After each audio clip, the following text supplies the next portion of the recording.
Let's talk quarterback ranks for week 15 of fantasy football. I've ranked about 22, 23, 24 guys, and then the rest are in kind of a tier of let's not use them.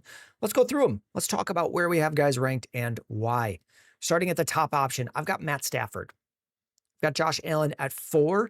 You might think, hey, wow, how do you have Stafford ahead of 4? I just really like this matchup against the Detroit Lions, and I don't like Josh Allen against the Patriots defense.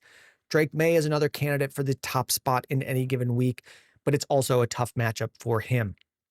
So I've got May at 5. Burrow and Lamar in a shootout. I'm expecting a lot of action here. And we saw Lamar get back to healthy. Last week, I was saying I really only needed to see about one game of Lamar looking good before I would put him back as a top option. I'm ready to believe that things are looking better, and there's no better matchup than the Bengals. Well, I mean, this is listing them as the second best matchup. So maybe there's a slightly better matchup, but I really like what we've got here. At 6, I've got Jalen Hurts, player that did not break one fantasy point last week.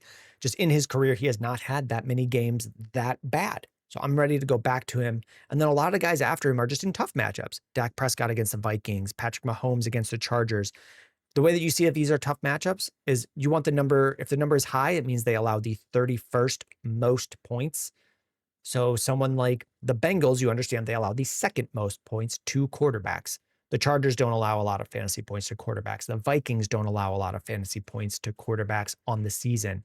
Got Jackson Dart slotting in at 9. It's an easy matchup against the Commanders for passing. He's got that rushing floor. I would have him ahead of someone like Baker Mayfield, who has just not looked incredible with the injury on his non-throwing shoulder. You might think, like, how does that affect things? It does. It's your whole body doing these mechanics to throw the ball. Things have not been looking incredible for Baker Mayfield. If he were healthy against the Falcons, just fully healthy, we'd have him much higher up. Jaden Daniels, we've ranked him as though he were starting, and I would put him in at around 11. If he got the start and still had some lingering injury issues, this is where he would be. Jared Goff playing the Rams. The Rams are just a really tough defense in general. One of the toughest defenses in the league, one of the best teams in the league. But Detroit is also up there among the best teams in the league and one of the best offenses. Detroit's defense is looking a little bit banged up. I could easily see this becoming a shootout. So I've got Goff at 12. Purdy, I've got at 13, one of these really solid pocket passers, just in a simple matchup against the Titans. Justin Herbert, this is really similar to what I was saying with Baker Mayfield. Banged up. His left hand is broken. We've seen this with Aaron Rodgers when his left wrist was broken on all those broadcasts. They were saying, hey, there's just stuff he can't do, directions he can't hand the ball off. That does make it easier to game plan against them as a defense, and it limits the offense. So until we see Justin Herbert like back and healthy, they won the game on Monday night, but it wasn't necessarily because of Herbert and the passing game. I'm going to have him at 14. Here I've got a couple pocket passers at 15, 16, 17. I really do prefer Darnold and Lawrence ahead of Jacoby Brissett this week just because of the Texans matchup. The Houston Texans have not allowed a top 12 fantasy quarterback. I don't know how long that's dating back, but they have been incredible as of late and really good on the year. They are the worst matchup for fantasy quarterback to play. Jacoby Brissett has been putting up top 12 numbers. I don't know that he's good at NFL football. I mean, this team is 3-10, I think their record is for the Cardinals. They've been losing basically every game Jacoby Brissett has started. I think the only team he's beaten was the Cowboys. At 18, I've got Jordan Love, and you could easily swap them. It's really just tough matchup players. Tough matchup players. I mean, even that I wouldn't think is crazy. Bo Nix taking on the Packers. These are guys just decent quarterbacks playing really tough matchups. And that's true of Caleb Williams as well. Bo Nix playing the Packers, Jordan Love playing the Broncos, who are incredible, and Caleb Williams against this Browns defense, who I think is going to get a lot of pressure on Sunday. CJ Stroud taking on the Cardinals. This is also just in one tier where you could take Stroud and put him this high if you wanted to. The Cardinals on defense are not that great.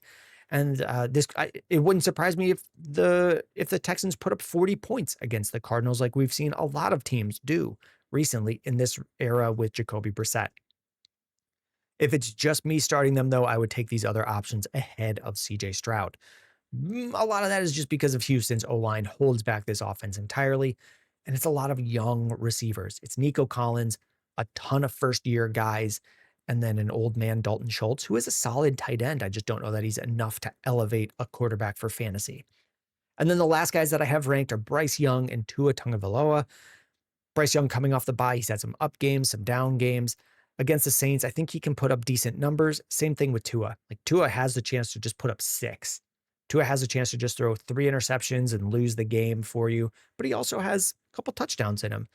I would comfortably start these guys over anyone in this tier. Shedeur Sanders, Tyler Shuck, Brett Rippon, if he's the starter for Indianapolis, or if it's Phillip Rivers, Geno Smith, etc. These guys are not ranked. If Justin Fields were the starter, I could see him getting up into this Justin Herbert range. Justin and Justin, we would call that tier. And that's just because of the rushing. So we've got to the end of this video. We've gone through it pretty quickly. We're trying to just get faster on these, really respect your time. At the end of this, though, we do like to say, if this helps you set your lineup, let me know with a like. Let me know with a subscribe if you're not subscribed. They do make a difference to me. I'm just one guy. I check these numbers every day. So thank you very much. If you're looking for wide receiver ranks, running back ranks, tight end ranks, we do have a video for that. They will be on your screen somewhere. I can't see my hands. I mean, it would be over here.